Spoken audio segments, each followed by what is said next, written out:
Hello, my name is Mike and I'm with the Dry Campers, and I travel the country installing solar and lithium systems on RVs, upfitting them so that they have the ability to go dry camping and boondocking. And this week I'm already in the basement of a pretty nice fifth wheel. I haven't taken one of these apart yet, but I'm actually really impressed.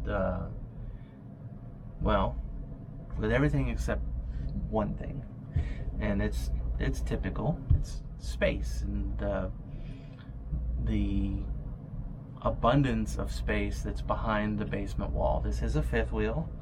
It is a 370. Oh shoot, what is it? 370. Flip this over. Here, this is what I'm looking at. I don't know if you can see it very well, but there's a part number etched into this piece of wood, which is super smart. So anyhow, it's a 370 GB, which is a Vanleigh Vilano. And the basement in this thing is already huge. I mean, the bay doors are, I believe that's going to be at least 40 inches wide on the wet bay side. On the living side, where your door and your steps and all that stuff is, this is going to be at least 3 feet wide, and this is 3 feet. The basement comes all the way over to here initially, and there's another 3 feet between this wall and the stairs. I already dropped this wall out. There's a central vac, electrical plug, and cable TV, which is right up there. I've got them up out of the way for the moment, and I'm just kind of planning. And then on this side of the door over here, there's another foot. So it's 3, 4, 5, almost 6 feet wide at your entry door. And then Leanna was over here. I was showing it to her a little bit ago, and from that wall over there with the cross member 1x4, from there to this wall right here, which is a straight shot all the way across, is 8.5 feet. It's unbelievable, the amount of space that this thing has. I want to go see what the CCC is on this thing. Let me put on some sunglasses because it is way too bright for my naked eye outside. They are. Here we go. And I've got my COVID haircut going on, sporting it. Oh yeah, that's right. Let's go around here.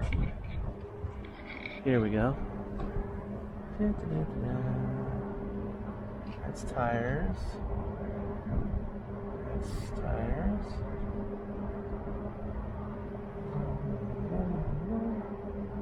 Wow, date was 6/20. It's 7/20. I literally just picked it up last week. Let's see here. Not seeing the numbers we're looking for.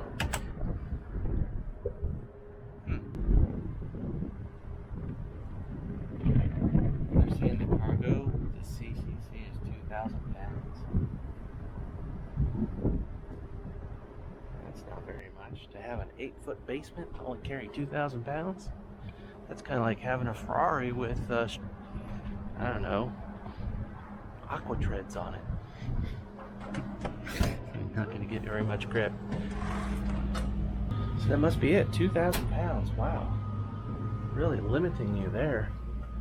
I mean, that's not a lot of cargo when you start, putting your pots and pans and tools and, all your camping cargo. Especially if you have zero gravity chairs. Those things are 30, 40 pounds a piece. So, anyhow, fun stuff. It's a beautiful RV. If you haven't looked at these before and you're interested in a more high-end RV, these things are beautiful. They're built really well. Have nothing bad to say about them. except that 2,000 pounds. Come on, go with bigger axles. I know it's not the frame, because I'm pretty sure it's got the I-beam drop Z frame. So, I don't know. But, I mean, dual sinks, in the vanity sinks, washer dryer already in here. As a matter of fact, this is the closet where I'll be bringing down my my wiring. Will have to come down inside this closet, just because there's not really many other places that I can do it. So anyhow, that's good grief. Gotta start wearing some sunscreen. Sheesh. The top half of my head is white, the bottom half is tan. That is so silly looking. Anyhow, let's get this one installed.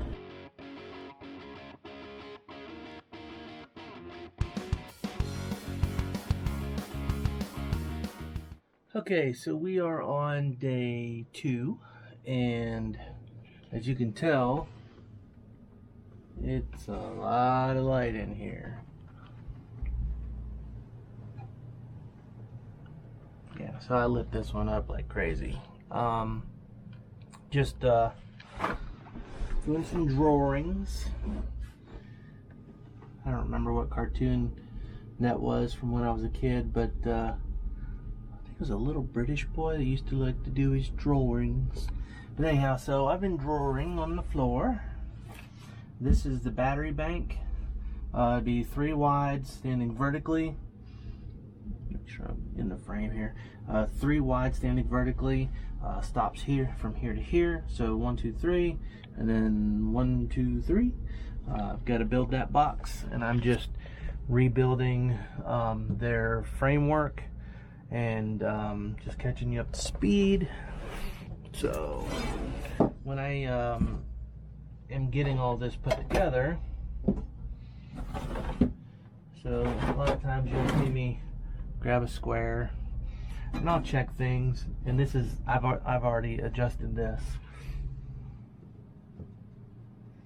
so that is how I like to make sure that it is.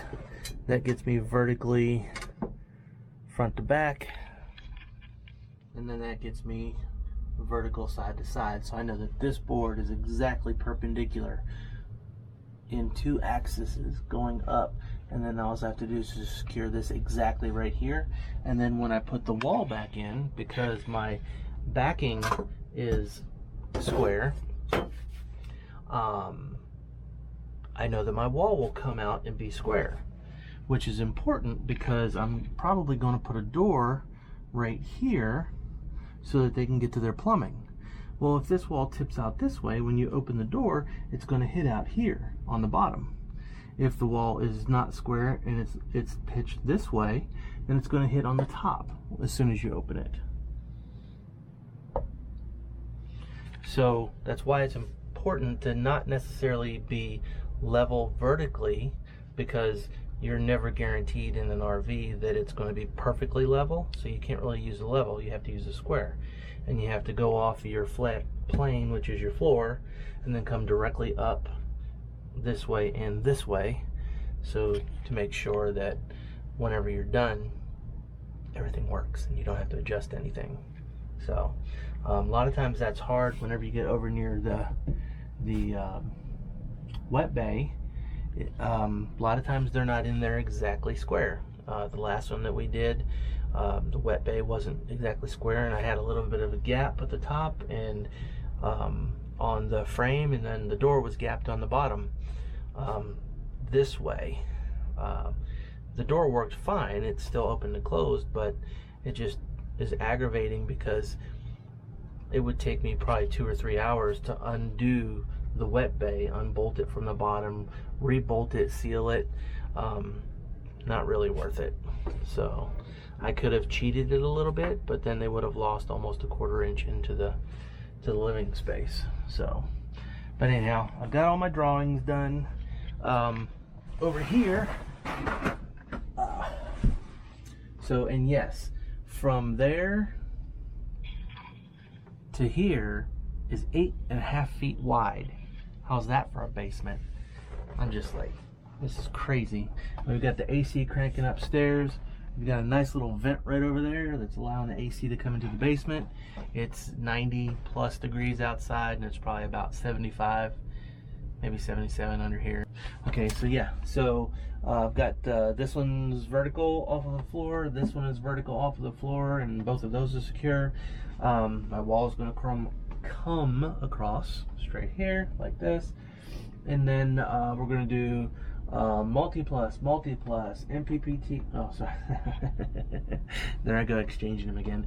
MPPT, Multiplus, Dirt Devil, and existing, what do you call those things? Power plug and the cable outlets and stuff like that for plugging in satellite and cable TV coming into the basement. Now, this one's going to be pretty cool. We've got some, found some cool stuff at the hardware store, and this one's actually going to be really pretty when it's done. Thinking about doing some backlighting and just making it extra special. So I got to get some extra framing in place to make all of that possible. So without further ado, space makes it better.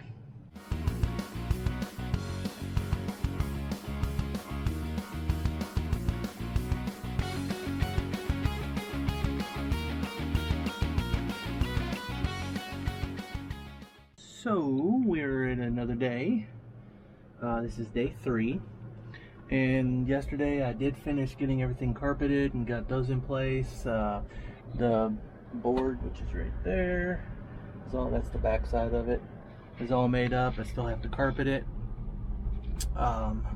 Just added, so this is what begins today. I've got this in place. I've got these are my junctions to go over to the 2 Multipluses, and then I'll be bringing in shore power and bringing it in this side, and then going out of this side after it goes through the Multipluses and going back over to the what's that thing called, the breaker box. And I was initially going to do a battery wall over here, but over right there under all the mess, I decided not to do that because I'd rather keep the battery super close to the Multipluses, so that much closer for the current draw if they decide to run both or even all 3 ACs. So it'll depend on the units whether or not they can run 2 ACs on 1 Multiplus, but everything's going to have an easy start. So as long as there's no other draw, it may start it up. I don't know. We're going to have to test it.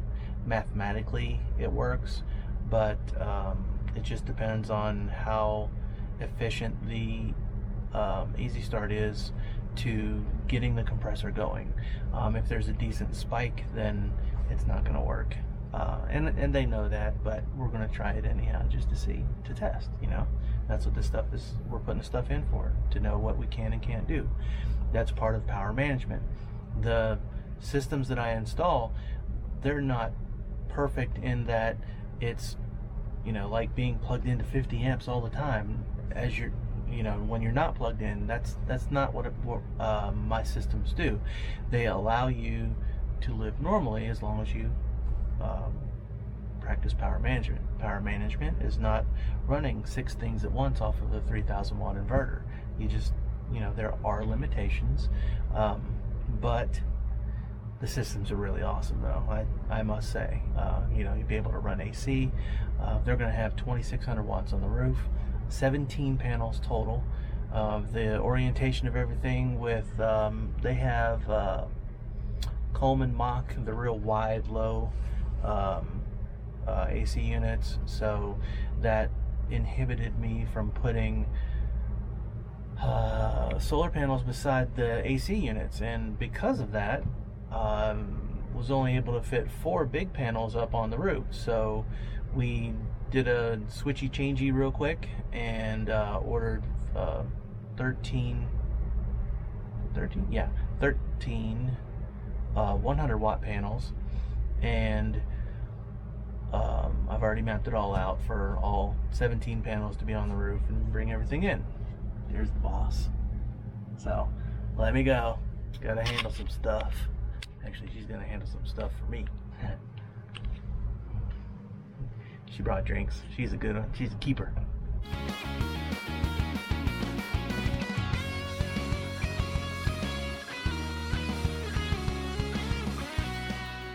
Good morning, everyone.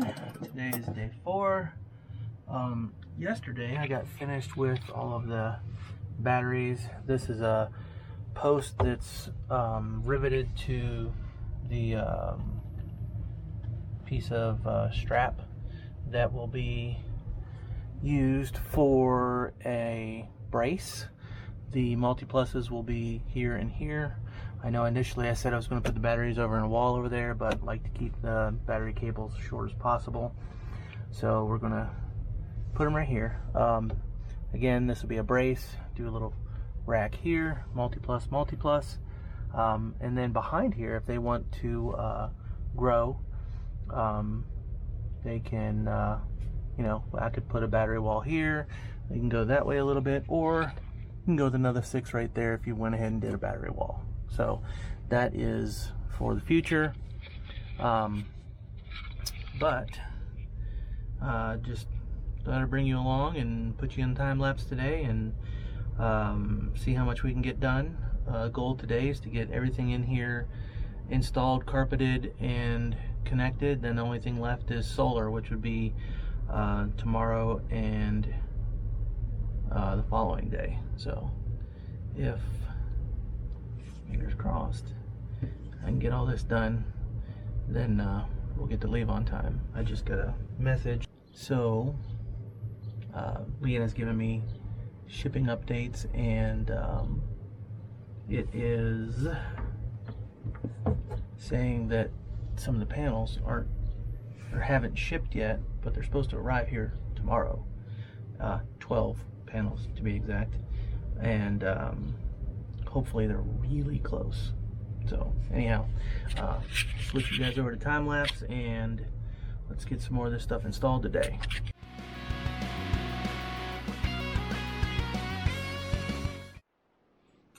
So the tech tip. So let's just say that you have to upgrade battery cables, or you're on a wire somewhere and it goes to a post, such as, you know, battery post, and it is hard for you to get in there, put the bolt onto the post, and then get the washer on, try and get the nut on, because as you push on the nut, it keeps pushing out the back side. So here's a little tech tip. So if you can get the bolt through the wire, and you know that it's lined up enough, grab the wire and pull and put pressure on it. Now, as you turn the nut, which I don't have the right camera angle, go figure. As you turn the nut, let me see if I can do this way.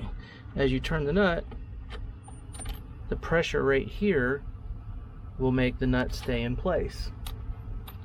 So that's just a little tech tip. Sometimes I put batteries in difficult places, and that has helped me out a lot. So yeah, just a little tech tip.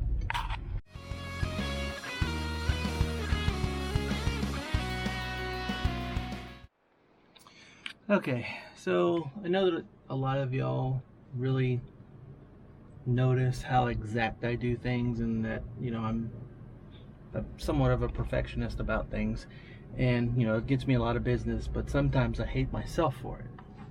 So this is a dual Multiplus rack. It's aluminum, 4 screws in each side into yellow pine, and then I have a leg in the back for the rear stability. And I've got a pair of 1/8 L brackets here, just going in between the 2 beams for the center legs, and then I've got 1/16 all the way out, and then that's the outer frame, and then I've got 2 1-inch tubes running across for the center support to sit on. So my problem is I made this stupid thing so tight that it is next to impossible to wrestle this 50-pound little brick back in to where it belongs. So I'm going to leave this on video, try not to grunt too much, and I will let you guys watch how this gets in place while the struggle is real. Alright, it's hard enough just trying to lift this thing up in here, let alone struggle with it.